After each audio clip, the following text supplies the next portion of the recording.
Hey guys, welcome to another series of the BPN in Conversations with. As you know, our theme this year is Dare to Dream. So over these conversations, you're going to be hearing from some remarkable Black and ethnic minority leaders from various industries who have dared to go after their own professional dreams. Now, you know that our vision here at the BPN is to inspire all Black and ethnic minority professionals to advance in their careers and to reach their full potential. So our intention with these conversations is to inspire you to do just that. And with me here today is David Chen. Hi, David. Hello, Kiki. Glad to be here. Good to have you here, David. So we're going to be talking to you today about your own personal and professional journey, about how you got to where you are today, and our audience will get to know who you are a little bit. So why don't you start by telling us, David, what you do and how you got into it? Yeah, well, thank you for the introduction. A little bit about me, David Chen, co-founder, co-CEO of Kapsule. And Kapsule is a technology business in the supply chain space where we're driven by a very clear mission to drive forward what we call the 3 A's: affordable, accessible, and authentic medicines for everyone across the world. And a little bit of context about the problem that we're solving. In many emerging market countries, particularly in sub-Saharan Africa, medicine supply chains are very opaque, and that leads to huge problems of medicine counterfeiting and medicines becoming low quality. So we've built a software that enables pharmaceutical companies and governments to track and monitor what's happening to their products to make sure that everyone gets high quality medicines. And what drove you, David, to get into this industry or do the work that you're doing? It was a mixture of opportunity, serendipity, and just curiosity, really. So early on in my career, I was quite fortunate through a mix of lucky breaks to be recognized as a thought leader in the pharmaceutical space. And I ended up speaking at a number of conferences. And one in particular was a World Brand Safety and Anti-Counterfeiting Summit. And that was when I encountered another speaker who was talking specifically about the Africa-specific problem. And that just kind of sat in my subconscious for a long time. And I was speaking with one of my best friends, childhood friend from primary school, and also my business partner. And he studied medicine. He went and worked in some hospitals in Africa and in Kenya. And then we were just kind of talking about the problem from two different angles, one being from a patient perspective and a healthcare provider perspective, and then me more from the business and corporate perspective. And I guess just seeing that the problem hadn't changed over many years and was actually getting worse by virtue of the market growth, we then decided to investigate why the problem actually existed, why it was getting worse. And then our business kind of naturally came out of that, because as we were looking into problem after problem after problem and how they interlink, the solution became more obvious. And it just became I'd say annoying to us personally that it didn't that a solution didn't exist. So we just decided to put our brains together and see if we can solve it ourselves. And so just like that, you started a business? More or less. I think that's the naivety of youth. Really, just we're young. We're both very we're both oddballs in the sense where in the corporate world, although we were sort of intelligent enough and could play the corporate world, it never really sat right with us. We always felt like a little bit mavericks. So I think combining that element with actually seeing a problem that you know can be improved, seeing that no one is doing anything about it, and you feel like you have the unique set of skills to solve it, it just was, it called us rather than we chose it. That's right. So in going through that process then, and setting up this, business, trying to solve this major, massive problem, what strategies have you used to navigate any challenges or obstacles that you guys came across when you were trying to build this company? Yeah, there have been many challenges. I bet. And I'd say that first and foremost, there's one piece of advice I was given by the founder of my old company, actually, and it really stuck with me, where he said, problems never get easier, they just get different. So at each stage, we had slightly different problems. I say in the beginning, it was more just getting people to believe that we are capable of actually solving this problem. And that, you know, two young guys, yeah, you're smart and you're industrious, but can you really solve a problem that huge organizations, NGOs, governments have been trying to solve for many years? And then I'd say the challenges evolved more into building the team. How do you get the expertise that you don't necessarily have yourself? How do you keep them motivated and all of that side? And I'd say now our challenges is more like another challenge before our current one was how do you demonstrate credibility to some of these large institutions when you're the youngest person in the room, you're the most inexperienced person in the room, and you're telling them how to solve a very big problem that no one had managed to solve. And then now it's more delivering on our promises to the people that have taken the leap and believed with us and have partnered with us, and then being, okay, how do we deliver on our promises and over deliver? How do we get the right resources in order to support that and all of that? So I don't think anyone has been easier, and I'm sure that there'll be many more problems to come, but it's all just a part of the journey, I suppose. So I suppose I'm curious about what, I mean, like you said, the youngest in the industry, like you guys are trying to solve this problem that, you know, big corporations haven't actually managed to solve. How did you just navigate getting through those, I suppose I can call them biases or narratives around these two young guys think they can do something that, you know, we haven't managed to solve? How did you navigate that? Yeah, it's very difficult, and I'd say I have an inbuilt natural advantage in that I have something which I always say to people is a blessing and a curse, where it's delusional self-confidence. So I was hoping you would say that, because you said that at the last place where we met, at the last interview where we met, delusional self-confidence. I love that so much. Carry on. So it really comes down to what I intrinsically believe in, that there's no book that I can't read, there's no concept I can't get, there's no thing that I can't understand if I don't put the work and the time in. And I know that between myself and my business partner and co-founder, we will put whatever work is needed to learn and upskill in any way we can. And if it's something that's beyond our capability, we're good enough with people that we can find the right resources and partner with the right people. So it's that faith that I have within the process and the system, which kind of gives me a lot of the confidence going into those discussions. But there are times where you do notice, you know, there are situations where you shouldn't, quote, be in those conversations. And whenever that voice comes to me, I just bat it away and say, I'm here on merit. You know, I've done all the work. Yes, I believed I could do it without a lot of validation that most people would look to before they decide if someone's capable of something. But at the end of the day, no one's gifted me any opportunities. No one's opened any doors.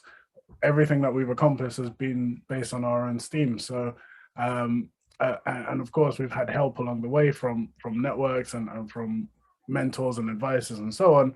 But at the end of the day, we had to do the work, and we put the work in so we can be comfortable whenever we walk into a room. That's awesome. I just love that delusional self-confidence, because I think it's also another word for faith, just unwavering faith. You just have faith in yourself and you kept going. But I wonder what else, because I imagine along the way you have met these challenges. Were there any moments where you thought this is impossible, and what just drove you to keep going, thinking that you could actually make any leeway in solving this problem? Yeah, and I think the moments when I thought this isn't possible, I quickly try and reframe it into this isn't possible with the way that I'm looking at the problem. Right. And I look at the problem differently.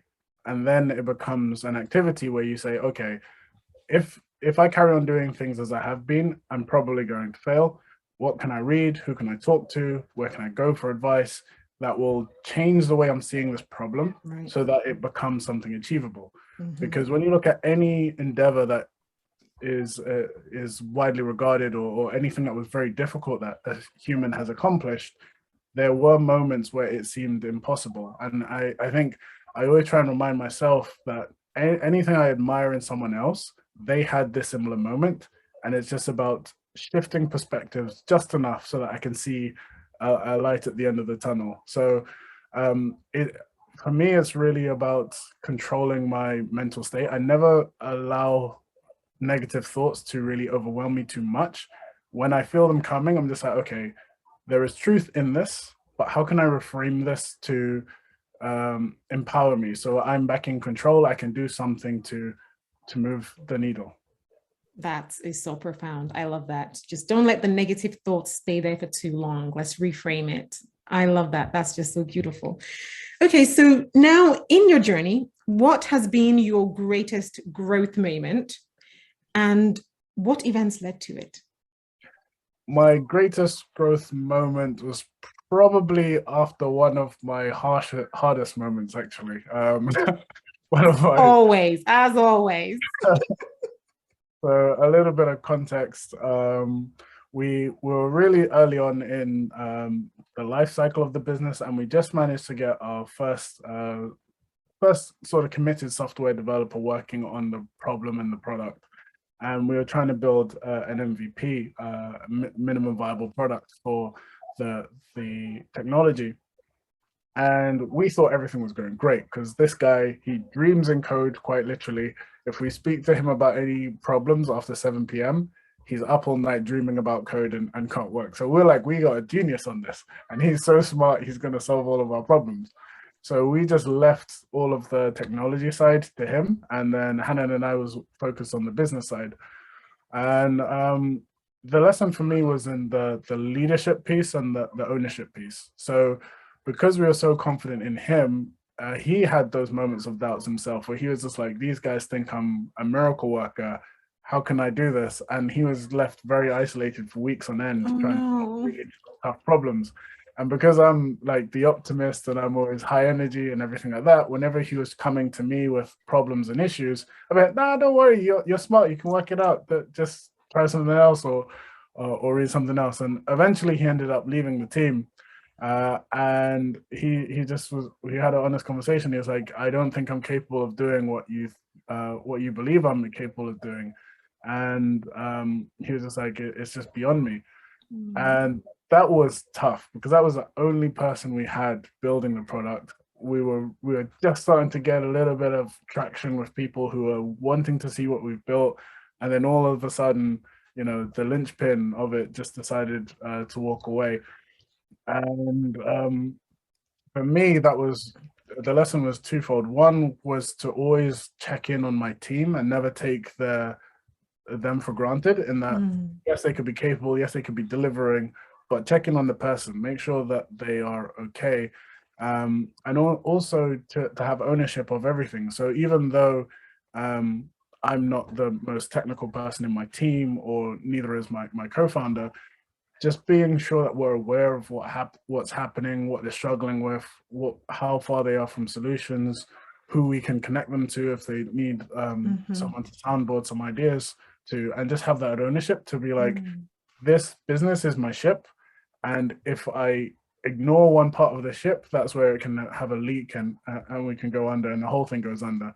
But that was tough. Oh wow. I was sitting there just like.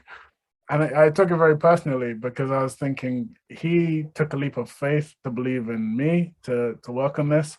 And then it felt like him quitting was him losing faith in me as well as a leader. So that was something that I really took to heart. And it was a very painful lesson, but one that I'm glad has happened in hindsight.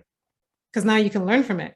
Yeah, I'm never letting that happen again. Oh wow. Oh, thanks for sharing that with us. I mean, it's part of the entrepreneurship journey. You fall on your ass and you get up, you learn, and you move on. Yeah. Okay, so yeah, go on. I just said it's a lot of falling. It is, isn't it? Yeah, a lot of falling. Yes, I've been there. I've experienced that. And so if you can summarize your life and you want to highlight 3 people, whether it's situations or 3 influences, whether it's situations or people who have shaped the person that you are today, what would you say? I'd say, and it will sound, I guess it's a little bit to be expected. First and foremost, I'd say my mother, in terms of the grounding in which she gave us. So I was raised in a very religious Christian household. I don't particularly follow religion now, but I think that the ability to have faith and to subordinate your current impulses and desires to a higher purpose is something that's very, very important for anyone to learn. And I think that was a very good foundation, and also just the importance of morality leading everything that you do, and it's really come into play in business. And I've seen virtuous things come around just by being or trying to be as good as you can in the world. Somehow things get brought back around to you, and I feel like without my mother's grounding in that sense, nothing could be built on top of bad foundations. So that was the fundamental. The second one I will put down to is my father, but in not the typical way. So it's actually he ended up passing away when I was a late teenager, and for me that was the thing that shaped me most, because I feel like I had heard all of these stories and lessons and how you should be as a man and all of these values which you should embody. And I was just, as any teenager, that's, old school way of thinking. You don't really see the importance of it in the real world. But it was only once he passed, it really contextualized a lot of what I had been taught and my upbringing. And it really just made me take an ownership of my life, because one of the gripes that my father always used to have with me is that all my reports would always be like, David's very, very intelligent. He just doesn't try, and he just like takes the easy way out. Right, going into university, I took genetics because I was just like, I enjoy science and I don't really need to study because I enjoy it. So I'm going to do that one. Why not? That was my mentality: get the most amount of return with the least amount of effort. And I think once he passed away, I then asked myself, where will I go in life if I keep doing minimal effort? And then I asked myself, where could I go if I actually tried my best? And that kind of transition from coasting and relaxing to really applying myself only could have happened in that situation. And I'd say finally the third person would probably be my co-founder. So we've been friends since year one, so 5 years old, and went to the same primary school, secondary school, and university. Wow. And although we weren't super close throughout the entire time, we were really close and just exchanged ideas. And I think there were two pieces of advice that he gave me that that helped me at the time, and continually I go back to now. The first one was when I came to him. I was in my first job. I really didn't like it, and it was hard, but I could see I was learning the skills that they wanted me to learn. And I was like, dude, this is really hard. Like, trying to get far in life is hard. And he said to me, David, the time will pass anyway, and you'll just say, I did it or I didn't do it. And that's profound. Yeah, it stuck with me to this day, where even when I'm about to take on a big task or a lot of work, I just always say to myself, the time will pass anyway. I'll either do it or not do it. And it's just been really, really helpful. And the second piece of advice that he gave me is that I need to break down all of my goals into systems so that the goals happen as a consequence of me living my life. Whoa. That was just very profound. That is profound. I want to meet this guy. Whoa, that was so good. Definitely. If like everyone who meets him and all of his close friends and like they all know that he has wisdom there, but I don't even think he realizes the value of it. So for instance, I've had many situations in my life that I'm sure everyone has, where you have a goal in mind, you work really hard, you hit the goal, and then all of the things that you learned and applied immediately go out the window once you hit your goal. That's right. The classic example is exams. You pass the exam and you forget everything the day after. But I think with that approach to life of just making your goals being hit as a consequence of just living your life, you really integrate everything that you do, and it becomes effortless. And even down to today, like the way I always joke with my family when they ask me about how I've been, and I'm like, it's the same. Like I can predict 3 weeks from now what I'll be doing at any particular time of the day, because I've built my lifestyle in such a way where I will be exercising at a certain time, I'll be eating at a certain time, I'll be doing everything. So I don't need to think. And I know that my goals are being worked on. So yeah, that's very long. That is awesome. No, that I love that. I think I'm gonna go back and replay this because I want to get that bit again. That was just that was awesome. Thank you for sharing that. Such wisdom, and for you to apply it in your own life. I mean, because we share all of this wisdom with people. I mean, we're sharing this conversation now, but it's down to people hearing it to actually take the action to apply it in their lives. So yeah, thanks for sharing that and sticking with it. Well, I can't take the credit for it. I'm just listening. Okay, so what impact, now this is your opportunity to brag about something that you've done. What impact have you made in your professional career are you most proud of? What I'm most proud of. Mm-hmm. I'd probably say there was earlier today, actually. It was a moment of us just telling a member of the team that we brought on that we're keeping him. So we had an initial trial period, and now we decided to keep him. And we, as a team, we invested a lot into him as a person, because we just saw that he had the right attitude. He was very can-do, and so he worked in our software development team under our CTO. And from day one, after speaking with the CTO, we were a little bit concerned in the beginning, because we were just like, oh, the output doesn't seem to match the level of experience that he said he had. And I spoke to the CTO, he was like, David, he didn't have any of this experience. And I was like, what do you mean? And he was like, he just learned it over the weekend. He's applying it really quickly. I was like, what? And he's just like, no. He's like, I've worked with many developers before. Last week he didn't know how to do it. This week he's applying it. Give him time. Wow.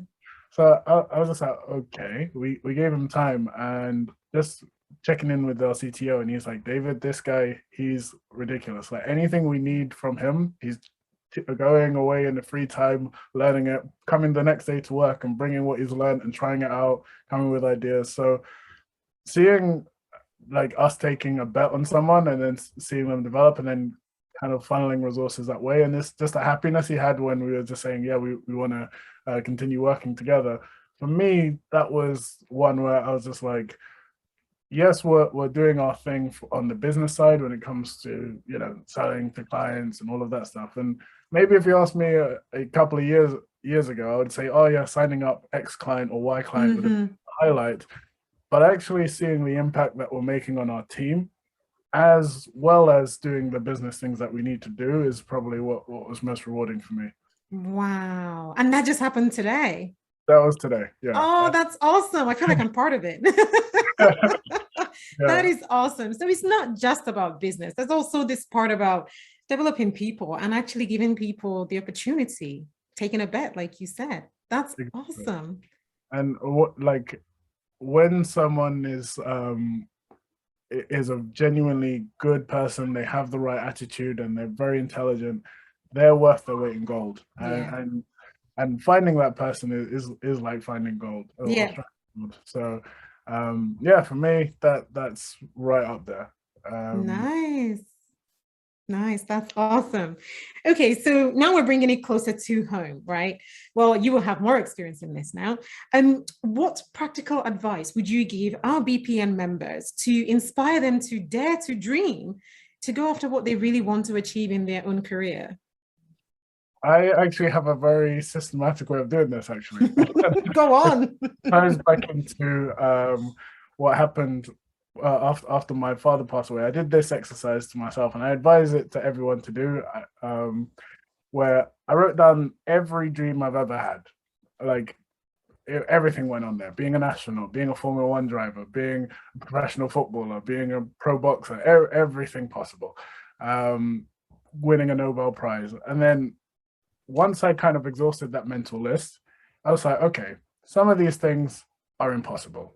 I'm never going to win a 100-meter gold in the Olympics. I'm never going to be a Formula One driver. And then you cross off the ones which are actually impossible. And then you're left with a list of probably very, very improbable, but they're still possible goals. Mm. And then you look at 1, 2, maybe even 3 things on that list and say, if I applied myself from today with every bit of effort that I had, can I make one of these goals happen? And if you do that, and then you decide on the 1 or 2 or 3, just so you have a little bit of options, and you really go every single day, and just give yourself 6 months.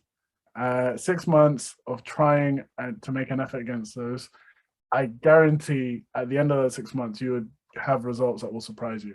And I think with the Dare to Dream sort of theme that you have, we're too afraid to dream.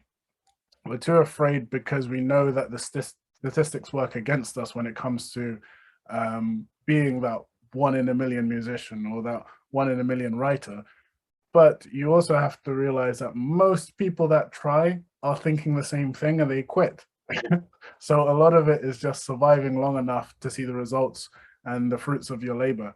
So I think if everyone, I feel like if people just wrote down what they want to achieve in life, prioritize the ones that they think is possible and really, really go at it, and then give yourself 6 months where you can say, if it doesn't work out, I tried my best, it wasn't to be, you'll be at peace with yourself. But if you don't do that, you'll always be wondering what could have been.